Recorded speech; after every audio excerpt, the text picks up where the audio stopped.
সিজদায় পড়ে আল্লাহরে বলবেন, আল্লাহ এই পৃথিবীতে আমি ছাড়া তোমার গোলামের অভাব নাই, কিন্তু তুমি ছাড়া আমার দ্বিতীয় কোনো রব নাই। চোখের পানি ছেড়ে আল্লাহরে ডেকে বলেন, আল্লাহ এই জমিনে আমি ছাড়া তোমার গোলামের কোনো অভাব নাই, কিন্তু তুমি ছাড়া দ্বিতীয় কোনো রব আমার নাই, তুমি ছাড়া দ্বিতীয় কোনো জায়গায় চাওয়ার সুযোগ আমার নাই। চোখের পানি ছেড়ে আল্লাহরে বলেন, আল্লাহ কোরআনে তুমি শিখিয়েছো ফরিয়াদীদেরকে কেউ যদি চায় ওই ফরিয়াদীদেরকে বারণ করা যায় না, তুমি কেমন করে এই অভাগা ফরিয়াদীকে আজকে ফিরিয়ে দিবা?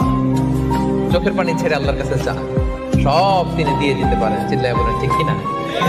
গোটা বিশ্বের সবাই আমাদের যার যা লাগবে সব যদি আল্লাহর কাছে চাই, আল্লাহ যদি সবাইকে সবকিছু দিয়ে দেয়, আল্লাহ বলে আমার ক্ষমতার 1 ইঞ্চিও কমবে না। চিল্লায় বলেন ঠিক কিনা?